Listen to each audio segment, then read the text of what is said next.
In a world where change is the only constant, Choumil stands at the forefront, guiding title professionals to not just grow their businesses, but to master the art of innovation. With every episode, you're handed the keys to unlock unparalleled growth and stay ahead of the curve. Get ready for a transformative journey.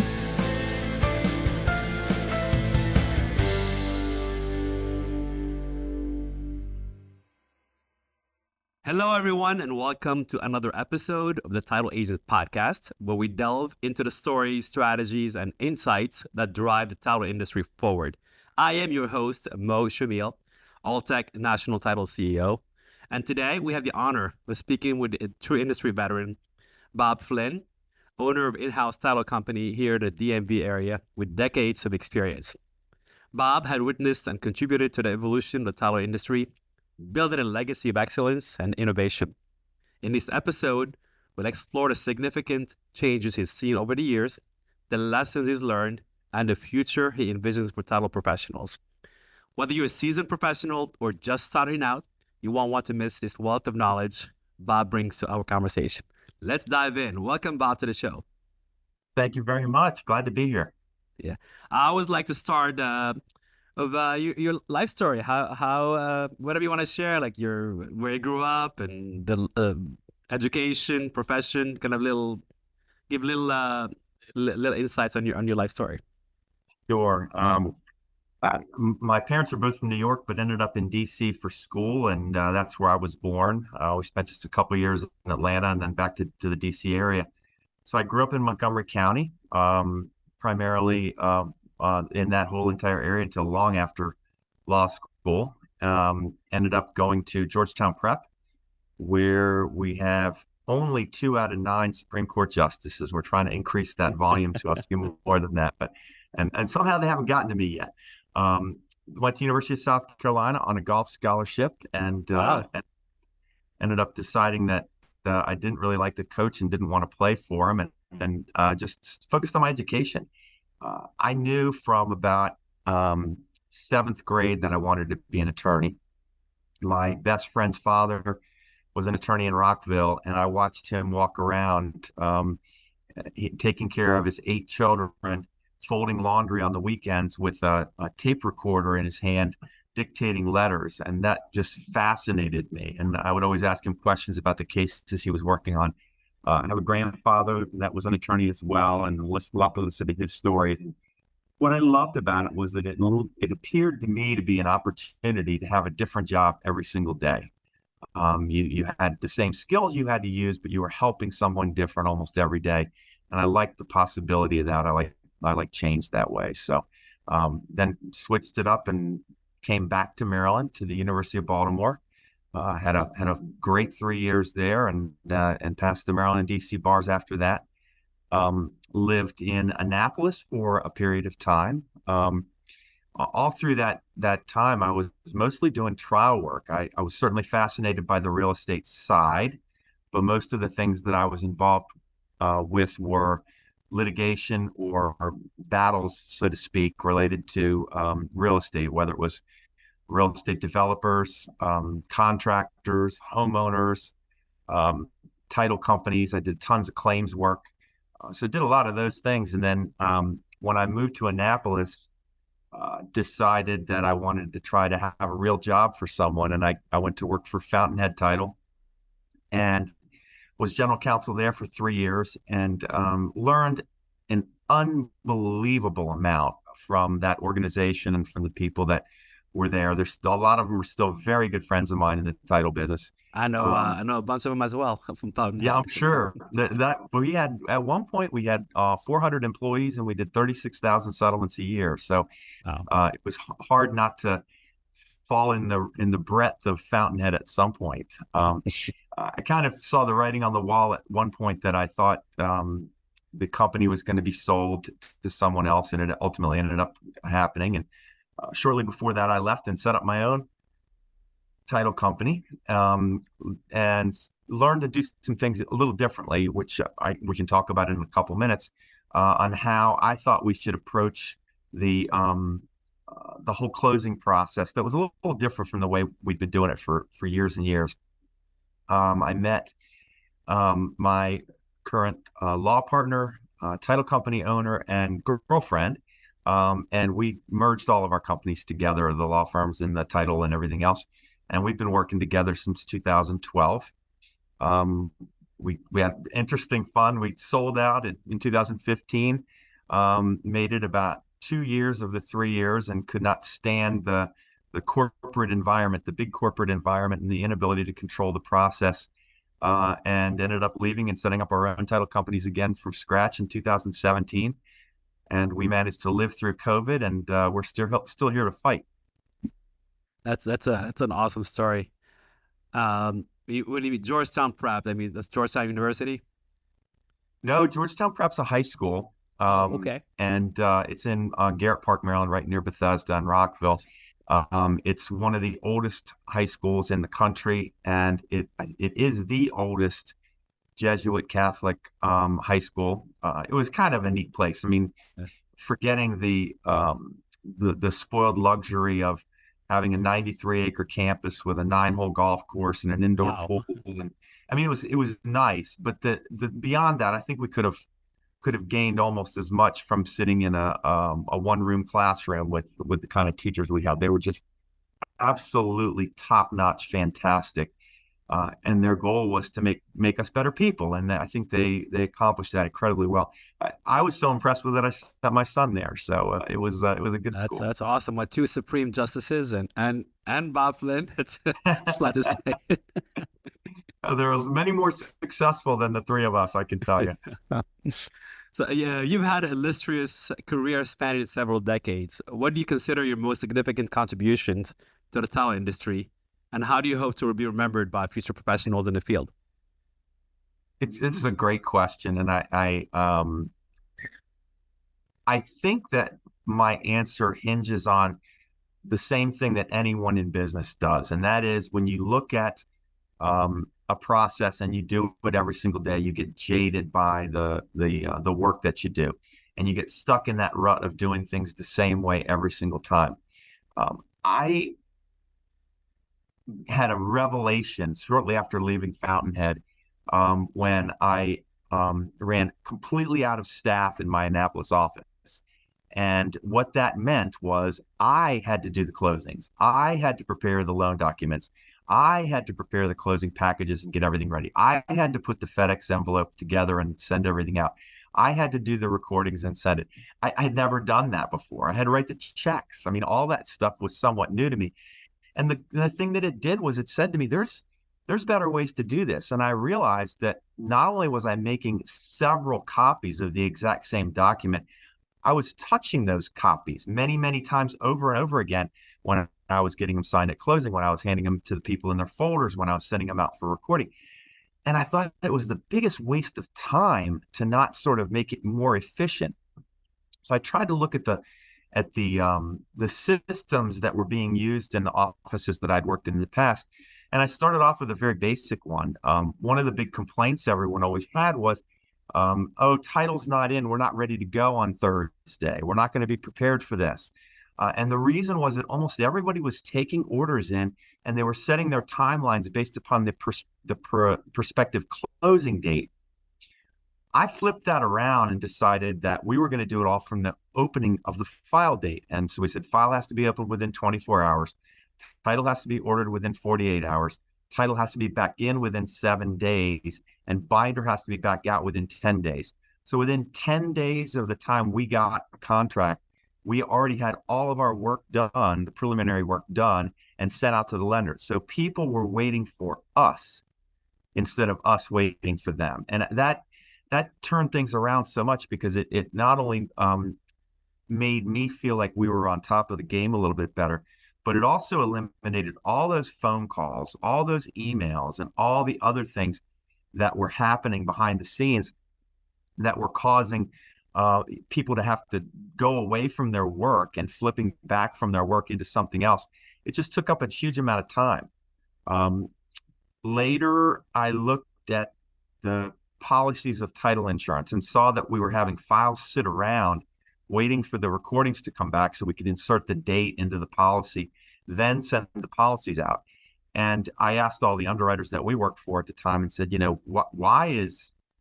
does it matter if we have that date in there? Can't we just insure the instrument? And they all said, yeah, sure, you can insure the instrument. So we decided to do table policies. We were issuing the owner's policy and handing it to the buyer at closing. We were issuing the lender's policy, and it was going back to the lender at the time the closing package went. It saved time. It saved phone. That's what it's called, a short form policy now, I guess. Is that? Well, short form's a little different. It's a little bit different, but you're exactly right. That's eliminated the recording information. But you could do a long form policy without it as well. But we didn't have to pay for a second FedEx to the lender. And we got to the point where it was such a surprise to the lenders, we had to put a huge yellow piece of paper in the package with bold letters on it saying, your original lender's title insurance policy is included in this package. Please do not look for it anywhere else. And it just saved a lot of time. That was, again, we're talking about probably 2007, 2006. That was when I was touching all those pieces of paper, and I decided we were going to go paperless and not have all those files sitting around. So I started making burning DVDs with all the documents on it for the buyers and giving them just a thin little folder with a DVD in it. And that just made an enormous difference. They thought we were kind of leading technology. Could I give it to other people? All the papers? Sure. I mean, many of the closings we did were for Habitat for Humanity. We did it for other people. They preferred to have the paper. Hey, fine, we'll help you. We'll help you get the paper, and it will print everything out for you. So it was just those couple things seemed to really set us apart, make things a little bit more efficient, and made it a little bit easier. And if you look at the title industry over the last many years, prices haven't gone up very much. We certainly make a little bit more money because our premiums are based upon the price of the property. And at least they've gone up. But the other charges are still around the same spot. They're all right in the same area. And we all try to be competitive, and that's wonderful. But we have not gone up with the cost of living. We have not gone up with the cost of inflation. So it's you got to find ways to be more efficient in order to stay competitive. You know what's gone up? Tell me. Salaries. Well, yeah. Rent. Really good point. Everything else went up. Everything has gone up. Yes. Salaries, costs of everything. I mean, all the technology. They all say the technology is going to make things better, efficient, but just more and more and more. You are 100% correct. That's that's what you have to do to stay competitive, is to find ways to save time and money and get more out of the people. I mean, when I was at Fountainhead, we looked at having between 10 and 12 files per processor per month. And we are now hoping to get between 15 and 20, because you can't be competitive otherwise. You got to stay a little more efficient than that in some ways. So it's always challenging. 15 per processor or per employee overall? It depends escrow on officer. what you do. We're a national podcast, so different parts of the country is escrow officer, paralegal, processor, same person. It is, and basically it should be per person, because all you're doing by adding other people is you're shifting around the responsibilities. I mean, for example, if it was just me and one processor, we would lose our shirts on 15 deals a month. We would have to do a lot more than that. But when you add a closer, you add a post closer, you add a file opener, you add a receptionist, someone can answer the phone, then suddenly you have to increase your volume based upon that, because that one processor is going to be doing fewer and fewer tasks. Yeah. So over the years, you've likely guided many in their careers. Can you share a story about someone you mentored who went to make a significant impact in our industry? It's funny. This is an unusual industry. I think in that a private title company that's individually owned, you don't very often see the mentorship issue come up. I was very, very blessed, and I'm going to talk about someone in my life that I'm not going to call me his mentor by any stretch, but I'll give you a story about something that I thought helped both of us. It's my brother, Greg. And Greg has a title company in Montgomery County called Flynn Title. He is a fantastic attorney. He has a great business down there. When he initially came out of law school, his first couple of years, he came and worked with me for a while, and we were doing everything from divorces, title work, everything else. And he would walk into my office with a question, often, every day. And he'd say, what do you think about this? What's the law on this? What should I do about that? And I finally, after a couple of weeks, realized, I'm not really helping him or me by giving him the answer. Because if I give him the answer, I don't need him because I can go do it myself. And if I give him the answer, he's not really learning anything. So I at that point, I said, after you have gone and tried to find the answer yourself, let's talk about the answer that you found, and we'll see how it works. And it changed him, and it changed me, and both of us were able to get a little further along with me being a better boss, or I guess a mentor, and letting them find the answer themselves. And I have another brother that does computers, and one of the greatest things that he always does is when he's trying to show someone how to use a program, he doesn't sit at the keyboard and plug the numbers himself and show somebody looking over his shoulder. He makes them sit down and tells them where to go to click and tells them where to go to move. And by doing it, it's almost like being able to write with your hand. The memory clicks a different way. I think those are just the kind of things that make you better at bringing someone along and making them a better person, making them a better worker, and better able to cope with the environment. So our industry has undergone many changes throughout the years. What do you see as the most transformative developments, and how have these changes shaped the way title companies operate today? One of the things that I really firmly and strongly believe in is integrity. Integrity in the workplace, integrity individually, and particularly integrity in our industry, because we hold a lot of money, we hold a lot of responsibility, and we're dealing with people's biggest purchase they're ever going to make in their life many times. And it's really, really important that we carry on that way and do it. The technology advancements over the last many years have enabled regulatory bodies and other people to more closely monitor what we're doing. And that, I think, has helped in some ways to clean up the industry and make it a little bit better. Which is not to say that I think that people should do the right thing because someone's looking over their shoulder. I think they should do the right thing because it's the right thing and not because they're worried about it. On the other hand, the ability of regulatory bodies, whether it's the police, the Maryland Insurance Administration, or otherwise, to take a look at everything that's going on and make sure that we're following the rules, can rid us of the bad actors that give everyone a bad name. And I think that's sort of happened even in the last couple of years. The review and audit process that the underwriters take us through is so much more extensive than it was as it should 20 years ago. Well, as it should, yes, exactly. Well, again, I think at that point in time, everyone was assuming that people were honest and doing the right thing, and we found out the hard way that wasn't really the case. So by having these new technology advancements in there, it's really done it. One of the first tech advancements that I got to experience was a fax machine. And it was when I was very, very, very first out of school. And fax machines were the coolest thing because you didn't have to drive to someone's office or house. It took some messengers out of the business, so we didn't have to move packages around. The number of days that we spent sitting around an office with a buyer and seller at the table, waiting for the messenger to beat the traffic coming from Virginia to Silver Spring or Rockville. Those days are gone. We don't waste that kind of time anymore. And it was mostly because of the fax machine. I would say probably the biggest technological change that's impacted our industry is email. Not only can we communicate better and faster, we can also transmit documents and things that way. One of the things that and people are going to hate me and call me a curmudgeon for being this way, but one of the things I try to avoid is telephone calls, because everyone's busy. And if you call me, I'm going to miss your call because I'm in a meeting. Then I'm going to call you back and I'm going to miss you because you're in a meeting. And we go back and forth, and neither one of us knows what the other one wants or needs. A quick email forces the sender to identify what it is they're looking for and concisely state it.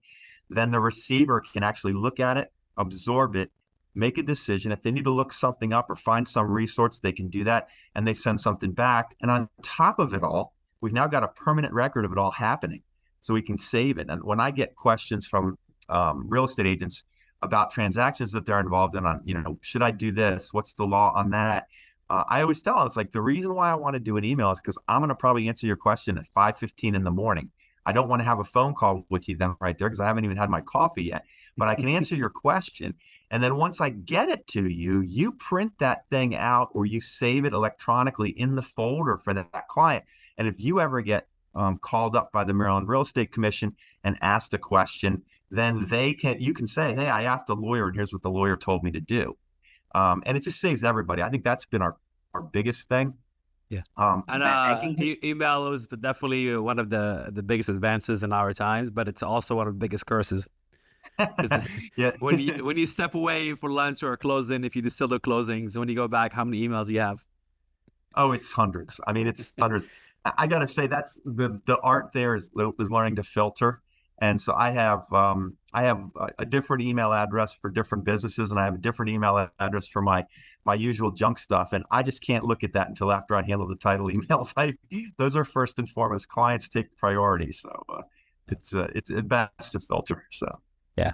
So with continuous changes in regulations, technology, and market demands, how have you and in-house title adapted to stay ahead of the curve and continue delivering value to your clients?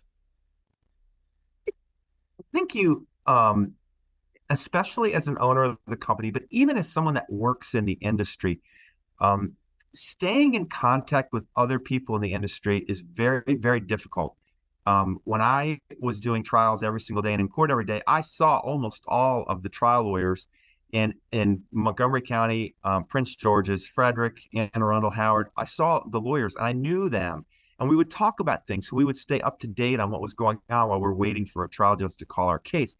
We never had that blessing in the real estate industry. You don't get to see the people that are on the other side of a transaction, even on a commercial deal. And so one of the things I did was I joined the Maryland State Bar Association Real Property Section Council and was on that for many years. I chaired one of the committees there.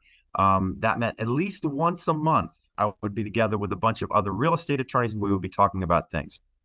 We've been actively involved with the Maryland Land Title Association as well, and trying to keep up to date on things. Our underwriter is fantastic, and they provide us with a lot of resources we need. But I think the social interaction that most of us are lacking from the professional standpoint is really what's going to be required to find out what's out there and what's new. In just a crazy example, in 2017, when Stella and I set up our own company, we started with 0 files, 0 clients, 0 money, and 0 work. And we had to start everything from scratch. So we said, well, heck, let's look at this as an opportunity instead of a curse. And we started looking around for what software program we're going to use. And we had used everyone that was out there, and they were good. They were very, very good, actually. But we were kind of looking for something a little bit new, and a product had just come out that we'd heard about from a lot of people called Qualia. And we literally flew to San Francisco, met with the CEO of Qualia, had lunch with them, talked about what they had to offer, and signed up. And we were, I think, the second company to implement Qualia in Maryland, but it's turned out to be a real blessing. Just because of the product that's there. Now, a lot of other companies that come out and they're jumping on the bandwagon and having the same kind of high quality technological push that Qualia introduced to the industry. But the most fascinating thing was when we met with the CEO of Qualia and talked to him. I Nate. said, yeah. He's hilarious. He was 28 at the time when we met with him. I think he's still 28. And he looks like he's still 28. The nicest guy. Well, we said to him, I said, what in the world got you to go into title? You have no history with it. You're not an attorney. You have never worked in it at all a day in your life. And he said that he had a bunch of angel investors, essentially, that wanted him to run a company using their money and setting it up. And they said to him, here's some dollars. You have 1 year to go find the most antiquated, out of touch industry in the entire world and that's the one we're going to attack. And he came up with Title. So once they decided that, they decided to conquer it, and I think they've done a pretty darn good job. I mean, again, there's a lot of good products out there, but I like Nate, and I like their group. So. So with decades of experience, there must have been some memorable stories that stand out. Could you share an instance where you faced a particularly challenging situation or rewarding experience that left a lasting impression on you? I think there's a couple things about that. First of all, learning from Ed Brush, who was the founder and CEO of Fountainhead Title, was fascinating. I was in law firm mode, meaning we sat behind our mighty desks and our big chairs, and then we walked into a conference room and did a closing. Everyone had to come to us. They had to come to us on our schedule and our time. There was no accommodations for anybody. They were just lucky to have us. And Ed Brush sort of came at it a different way, and he said, "Wait a minute, this is not the kind of industry that we want to have." So he implemented closings outside the office. Of course, we had offices. Of course, we had conference rooms to do them in, but we also were enabled to go to people's homes when it was legal to do so, and to go to a real estate agent's office, and they loved that because that was their home. And because we had the ability to fax and email, if a document came late or needed to be changed, we could still get hold of it. And it gave us that flexibility. But Ed talked about trying to get business and doing closings on the trunk of his car, having people sign right on the trunk of his car in order to get business, anything he could. He was a hustler. And that was sort of a lesson to me that you have to be a little bit innovative sometimes and come up with ways of recognizing what you're trying to do. What that told me was a couple things. One is that the target market for our industry is real estate agents and loan officers. Our customer and the people that pay us are buyers and sellers. But if we tried to market to buyers and sellers, we would lose our rear ends. We would spend so much money on marketing. Expensive, very expensive. Yeah. It's very expensive because you never know when the target wants your services. Yeah. We know that the agents can do that. So, and it's a very, very low yield. You can spend tons of money. Exactly. Exactly. I mean, we had an opportunity at one point to do a regional radio advertisement and thought, wow, that would be so fantastic to do that. And I looked at the possibilities. It was so ineffective. It was just, there was no possibility it was really going to get anywhere. So I thought, well, there might be another way. One way is exactly what you're doing a podcast, because it's going to be a regular thing that goes out. People will pick up on it and they'll look at you as an expert in the industry, someone that knows what the heck they're talking about and can either do the work for them or refer them to a source. The other, there's a couple of loan officers out there that are doing regular radio shows, just general information call-in shows. Brilliant idea, great way to do it, because people just pick up on it on their drive time. They can pick up. Well, they're direct to consumer, because you really have to understand the business you're in. We're business to business, so like for title companies to focus on consumer really just the expensive avenue. But a mortgage officer or a realtor, that's obviously that audience is consumer, so they will definitely get a return on their investment. We just have to ride their coattails. Absolutely. Generally, that's what's good. Yeah. So our industry is constantly evolving, and I think the whole real estate market is constantly evolving.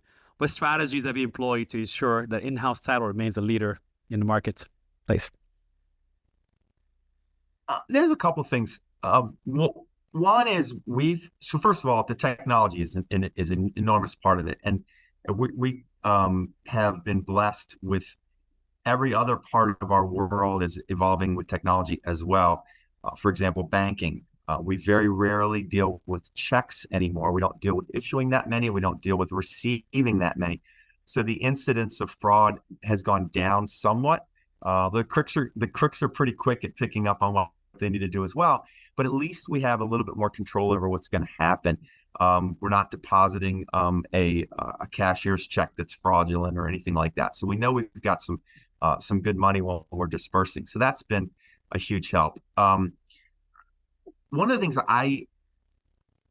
have tried to set a culture for, and our company, believe me, Stella is just as involved in all this as I am. I'm just speaking for, because I'm talking to you, is that we want to make sure that we're trying to do the right thing all the time, and not just the right thing from a law standpoint, but the right thing. And there's a couple of reasons for that. One is that if you do the right thing, you don't have to look over your shoulder. If you do the right thing, you never have to worry about remembering what you did, because you know you did the same thing consistently. You sleep at night peacefully. Sleep at night peacefully. We have some friends in the title industry that are so focused on covering their legal rear end and avoiding liability at all costs that I think they overdo it. And for example, one of the title companies, they record every single closing on video and audio, so that every word that gets said at the closing is recorded, and they store it on a drive. And I looked at them and said, how many times have you had to pull that out and use it? And they said, well, we never have yet, but we've got it if we need it. And I thought, a little overboard. A little overboard. So I think you have to look at the risks you have in business and try your best to mitigate those risks. Yeah. And balance it out to what's going to be a waste of time. And to me, recording everything was going to be a waste of time. I just didn't want to do it. I didn't want to spend that much time on it. So exactly. So looking forward, what do you see as the next major shift or trend in the title industry? And what advice would you give to professionals on how to prepare for these changes? I think the thing that we're going to see most likely is a change from face-to-face closings to more remote closings. So one and digital. It could be that. It could be a lot of different ways we can see it. Right now, it's remote online notaries and digital closings with digital signatures, digital notary seals, and all that. I cry about it in some ways because I think that the personal touch gets a little bit lost. I have to say that Zoom and COVID have helped us get more comfortable and familiar with spending time with each other without spending time with each other. But there's something a little bit cathartic about going to a real estate closing for the sellers. I probably 25% of the time we have at least one of the sellers crying because they're leaving a home that they just absolutely loved. We almost always see a happy buyer because they haven't had to make any mortgage payments yet, but they're getting into a new home. So there's something about that moment that's emotional that brings you to the brink of where you need to be to do it. With that said, the technology has advanced so far and so fast that when you sign up to do a remote closing, there's probably more security than there is if you're sitting face to face. We started a company a couple of years ago called CyberSign, and we're doing it with Mark Whitstadt, who's a foreclosure attorney and a title attorney, Dave Thurston of Crown Title, Will Esham, Stella, and I. And we kind of did it for our own convenience, and we also kind of did it because we thought that there was some room there to do something. And what we found over the last 4 years is that we can make it more secure for someone to sign remotely and know that it was them and know that they did want to sign those documents and that there was no question about their competency because of the digital recording that goes along with it, than we could if we were sitting down across the table from someone. I mean, I've seen forged driver's licenses. I can't tell the difference. If someone gives me a fake driver's license, I have to take it at their word. I don't know who they are. There's a lot of ways to hopefully catch that with an agent knowing who they are personally or someone else being involved. But that just eliminates so many levels of fraud, and I really think we're going to go there. I laugh about it because an electronic signature has been legal under federal law in all 50 states since 2001. Yep. And there's still places that are looking at it like, oh man, that should be bad. Our big holdup right now for the last couple of years has been dealing with the lenders, the investors to lenders, not the lenders themselves, not the originators. Yeah. And they're just unwilling to accept anything but the wet ink signatures. I think they're slowly softening on that. I know Fannie and Freddie are trying to give a little bit better guidance so they can say, hey, this is going to be okay. You're still going to be protected even if it's a remote online notary closing. But I think that's probably where we're going to go. And I think we're fortunately or unfortunately going to see more and more of those. We're going to switch from having a small percentage up to majority. So you said that technology is moving out of rapid pace, but I think it's the opposite. As you said, like the electronic signatures were recognized back in 2000, 2001. It took so long for it to get even adopted. I think we were a little slow. I mean, it is slower, in my opinion. I want everything to be digital and more secure, and it's also efficient. You think about the savings in post-closing for lenders and title companies, the amount of savings, like the quality control. And the one thing lenders complain about all the time is how expensive transactions are. And even for us, I mean, it costs a lot of money per transaction. I mean, passing that 10, 15, 20, 30% savings to the consumer between mortgage and title, it'd be huge. And you know how the federal government now is big on, at least the current government is very big on trying to drive costs down to the consumer. Yeah, it's just a good point. And that was the other thing I was going to say or mention is that there have been so many things happening, and the market is set up for a big change. And I know that the realtors this month are going through enormous changes just because of the antitrust lawsuit.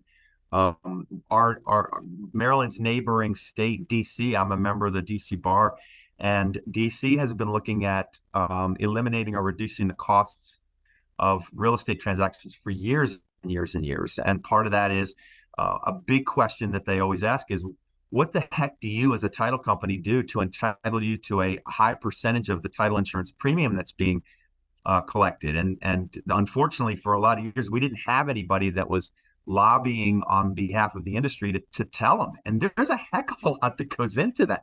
And somebody's got to do that work. The other liability. Oh, yeah. The work and the liability, too. I mean, somebody's got to know who the actual owner is of the property currently. We've got to clear title from all the defects that are on there. We've got to get it ready to be insured. And the title insurers can do that, but it's going to change the industry. They're going to have to gear up with employees that'll do that. The other thing that's sort of scary was the last year's shift for government insured transactions away from requiring a lender's policy at all. And they were getting attorney closing letters instead that would sort of give them the comfort that they needed. And I've said that a bunch of times to people that are at closing that wanted to turn down an owner's title insurance policy. And they would say, well, if I have a problem with my title, I'm just going to sue you. And I would say, well, you're not my client. I don't owe you any duty whatsoever. I might be dead by the time you want to sue me, and you're not going to have anything. I might not have any insurance or any assets by the time you do that. The title insurer is going to be there. They're going to be standing behind this policy for a long, long, long time. And you need to think about the fact that that's going to happen for you. So, and then the last technology thing that I think we're going to probably see coming is in the land records area. Almost every state is going to an electronic land records system. It's been fantastic for all of us. For me to be able to sit at my desk and go to any county in the state and pull up records, pull them up in DC, pull them up in Virginia, pull them up in Delaware, Pennsylvania, has been such a blessing. And instead of having to drive to a courthouse and take many, many hours to do whether it's a legal project or a title project, it's a real pain in the rear end. I think we're going to also see a little bit more sophistication come to the indexing system. They're talking about, and some states have already tried to and started to adopt blockchain. Title plant? Well, similar to title plant. Yeah, title plant, but electronic using blockchain so that there's no way to transfer the property unless you go through the blockchain. You have to have the magic keys to make it all happen. And that I don't think that government is sophisticated enough to do that right now, and they're not ready for it. But I know that we've made some advancements. I mean, I think we've been on MarylandLandRec.net for quite a while, almost 20 years. And it's been fast. I mean, I was excited when they went to microfilms and got away from the dusty old books because I'm allergic to mold and mildew. So it made a big difference. Now, one thing that impressed me about Maryland is definitely LandRec, having access to the land records. But one thing it's still backwards, still so far behind is recording certain counties, which is unheard of in other states. I'm just so thrilled that every county now does e-recording through Simplifile, and every county does e-recording of their trial documents. Anything you're going to file in a court case. If you're an attorney, they will not take your paper filing except on very, very unusual exceptions. So you've got to do it that way. And that just makes everybody's life a little bit easier, I think. And you can kind of know what's going to happen. Instead of waiting 2 weeks for your documents to come back rejected by the clerk's office, you find out fast so you can do something about it. Awesome. So for those just starting out in the title industry, what advice would you offer to help them navigate the challenge and build a successful and lasting career? First of all, don't be afraid. I don't think that the days of hanging out your own shingle and giving it a shot are over by any stretch. I did it a number of times in my career, and it's worked out well so far. I'm still here. I think that getting into a situation where you can get advice from more experienced people in the industry to help you and guide you through the process is huge. And that can be a lot of the organizations we've talked about already, the trade organizations that are out there. You can never stop learning. You have to stay on top of the things that are happening in the industry. But it took me so many years to figure out things like who my target market is and things like that I wish I had learned early on from somebody with more experience, and it would have saved me a little bit of time and made life a whole lot easier in doing it. But I think those are the kind of things that would help the most. How's your golf game? And you said you got a scholarship and you decided to pursue golf. It's a silly story, but I quit golf for a couple of years, and then when I was in my late 30s, I took a sabbatical from my law firm for 2 months, and during the winter, and I had spent the whole entire year before that hitting between 100 and 150 golf balls a day, putting for half an hour and chipping for half an hour. I went down to Florida and I played on the South Florida tour for 2 months, had an absolute blast. I got the opportunity to do the thing that I thought I'd wanted to maybe do for my career. Also realized I was better being a lawyer.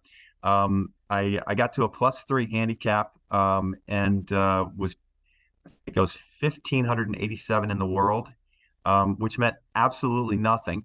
It was impressive. In my book, it's very impressive. It was impressive with the number of golfers there are in the world, but the separation at that level got to be so small.